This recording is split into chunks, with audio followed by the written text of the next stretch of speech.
The passenger I picked up told me that his wife had been unfaithful. I never imagined that ride would end with her and her lover dead.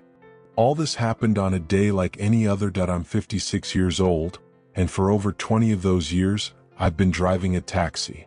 I've seen it all in this city: fights, drunks, robberies, breakups, reconciliations, and even a couple of marriage proposals.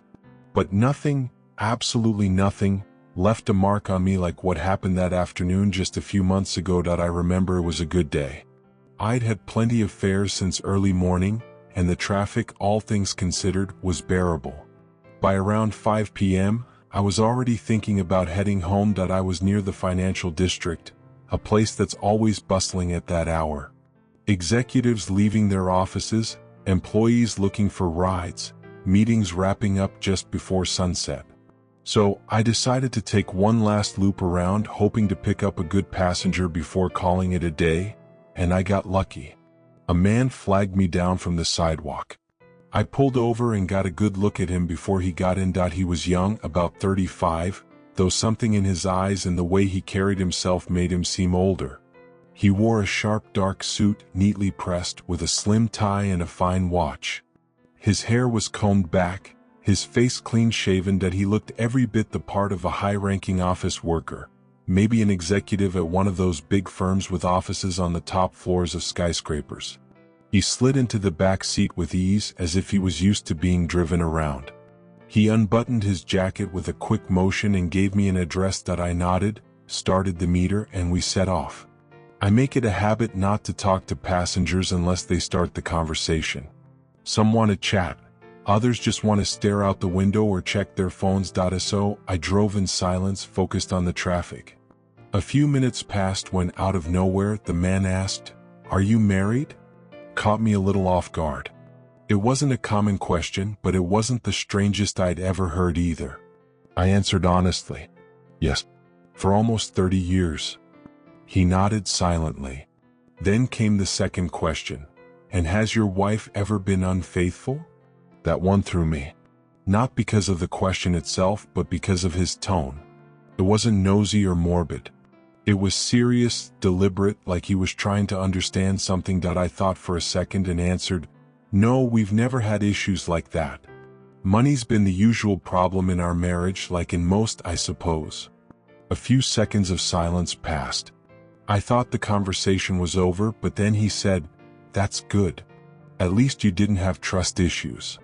We fell silent again for a while. I glanced at him in the rearview mirror. He was staring out the window, lost in thought, as if wrestling with something inside. After nearly a minute, I worked up the nerve to return the question, trying not to sound intrusive. "Have you had problems like that?" His eyes widened slightly. He didn't say anything at first. He just glanced at me for a second before looking back out the window. I regretted asking and was about to tell him he didn't have to answer if he didn't want to when he finally spoke. "I've been married for 3 years. A few days ago, I found some messages between my wife and an ex. They weren't explicit, but they were too close for comfort. We fought. She denied it at first, but eventually admitted they'd met up a couple of times. She swore nothing happened, but said it was wrong, that she shouldn't have reached out to him. She asked me to try to work things out. Said there was still love. That it was a mistake, an emotional slip, not physical. And that if I was willing, we could start over." He said it quickly, like he was trying to get it off his chest, as if he'd rehearsed it many times before. He went quiet again. I didn't say anything, just nodded. After a few more seconds, he continued, but his tone was different now, bitter, more cynical. "Fight for our marriage. That's what she said. A marriage that's barely 3 years old, and we're already fighting to save it." I didn't know what to say.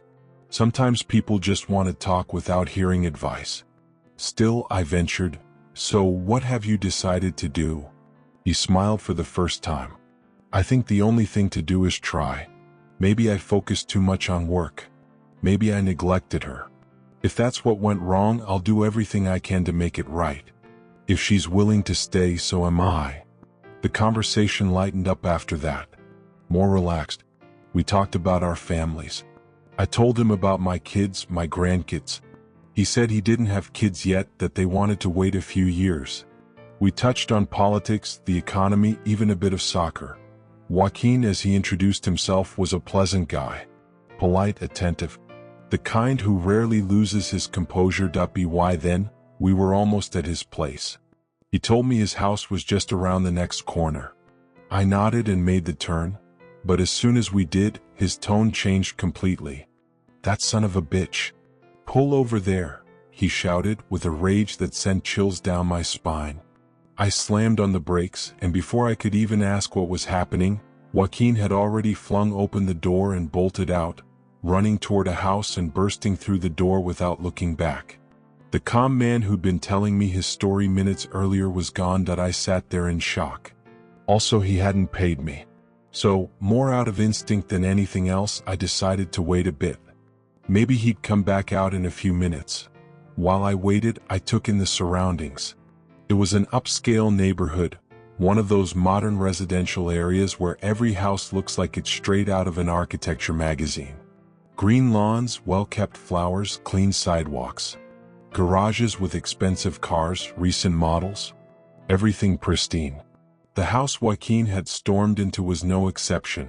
White, 2 stories, large windows, a beautiful garden. It was clear people with money lived there. But something stood out. A beat-up old car was parked right in front of the house.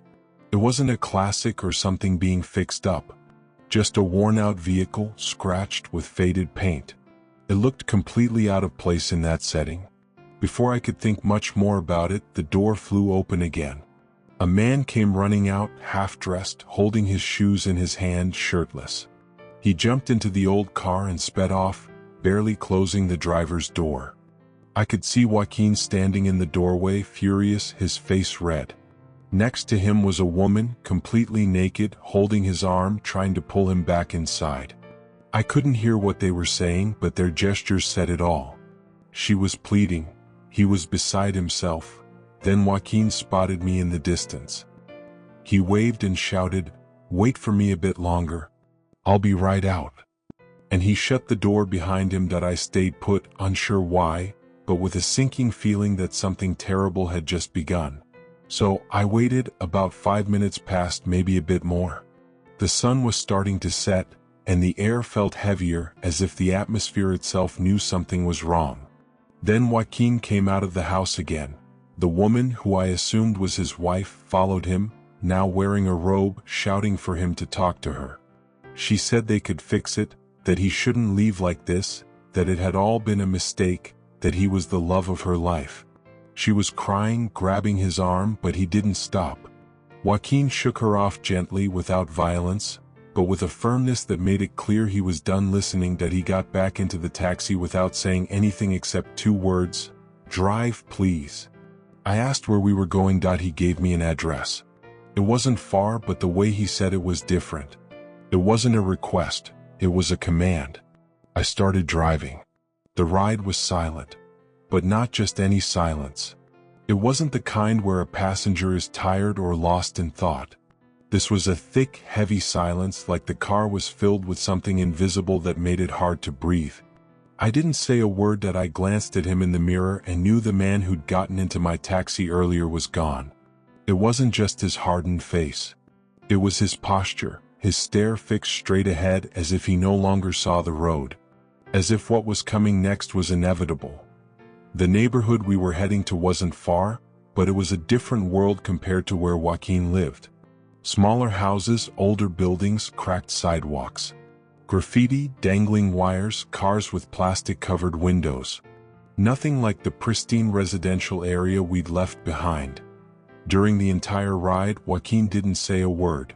He just took deep breaths through his nose every now and then. And then I noticed something.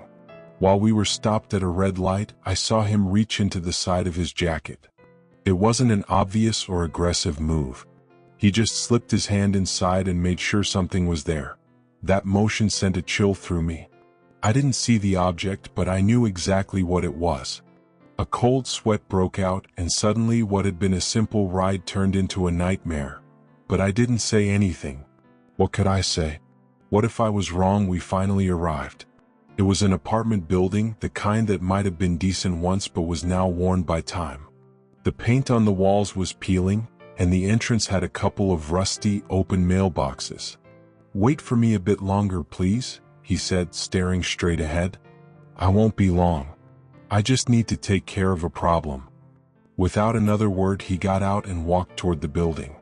I stayed in the taxi, engine still running, and then I saw it.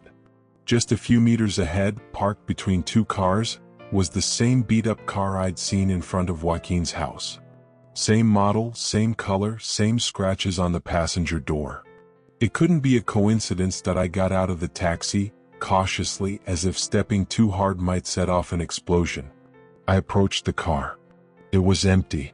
I peered inside, dirty seats and open backpack, food wrappers on the floor. Clearly, it belonged to someone who lived there, not a random visitor. I went back to the taxi but didn't get in. I stood by the door, staring at the building's entrance. My heart was pounding so hard I could hear it in my ears. What was happening up there? And then it happened. 3 sharp bangs, one after another. No screams at first. Just a brief silence. Then yes, screams, footsteps, a window slamming shut. A woman ran out with a child in her arms. People started looking toward the building. But I knew exactly where those shots had come from. I got back in the taxi and closed the door. My first instinct was to leave, to floor it and get out of there before everything blew up. But something stopped me. I don't know if it was curiosity, fear, or the need to know if Joaquin would come back. A few minutes passed, maybe 5. Sirens started sounding in the distance. And then, as if everything was perfectly timed, Joaquin came out of the building. He walked with a steady stride. He wasn't running or hiding. He moved as if nothing had happened, like he'd just gone to deliver a package. He got back in the taxi with the same calm as before. "Take me home," he said. I looked at him in the rearview mirror. There it was in his right hand, partially covered by his jacket sleeve, a revolver. He wasn't pointing it at me or brandishing it threateningly. But he wasn't hiding it either. It was as if he no longer cared. I started the car, trying not to shake. For a few seconds I couldn't speak. My voice wouldn't come out. But I needed to say something, to know if what had just happened was real. "And the problem you had?" I asked, my voice quieter than I intended. Joaquin answered without looking at me, his tone unchanged. "It's not a problem anymore." That was it. The rest of the ride was just as silent. There was no traffic. The street seemed empty, or maybe that was just my perception, warped by fear. I gripped the steering wheel tightly, praying we wouldn't cross paths with a patrol car, that no one would see us. I didn't know if I was considered an accomplice to something. I didn't know if this man planned to kill himself when we got to his house. I just wanted to finish the ride and get out alive. We finally arrived back at his house. Joaquin didn't move at first. I saw him shift in the rearview mirror and I tensed up. But what he pulled out wasn't the gun, it was his wallet. He opened it and took out all the cash he had, a thick stack of large bills, neatly folded. He handed it to me over the seat. "For you." "That's too much," I said, my voice barely audible. He shook his head. "It doesn't matter. I won't need it anymore." And with that he opened the door, got out and walked toward his house. I sat there, frozen, staring at the bills. Then I watched him walk through his front door as if nothing had happened, like he was coming back from a stroll. I didn't think twice. I grabbed my phone and dialed. I called the police. As I was trying to dial 911, I heard a muffled scream from the house. I couldn't make out the word, just a single exclamation. But before I could react, 2 more shots rang out. Loud, sharp, much closer than the ones before. A car passing by screeched to a halt. The driver lowered his window and stared toward the house, confused. Some neighbors who'd come out after the earlier commotion started murmuring. It wasn't speculation anymore. It wasn't just a suspicion. The operator finally answered. I identified myself as a taxi driver and gave the exact address. I told her I'd heard gunshots, that there was an armed man inside the house, that they needed to send someone immediately. As I spoke, I kept my eyes on the front door. But there was no sound, no screams, no thuds, no footsteps. It was as if everything inside the house had gone still. Outside, more neighbors gathered on the sidewalks, watching from a distance. Some whispered to each other, others recorded with their phones.